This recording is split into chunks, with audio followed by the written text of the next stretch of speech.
So I'm getting close to wrapping up these Pagoda faux bamboo china cabinets. So I thought I'd kind of show you a few of the differences here. So we've got our hood is almost complete up here. So we got to add the pineapple to the top.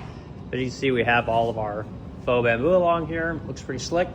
And then if you come over here to the one that doesn't have any faux bamboo on it, you can see we have a nice edge here where we can apply our faux bamboo to, right? You gotta have something to stick that to. So it's kind of important you have that. Of course, at the side, we're gonna have something similar along here as well. So yeah, it's kind of a cool looking piece. And you can come up underneath. We have a nice piece of close-up material in here so that it looks nice if you were to look up underneath there. And then if we come back over here to the interior, we have our screw gun. We have our nice drawer, soft close. Everything closes up really nice.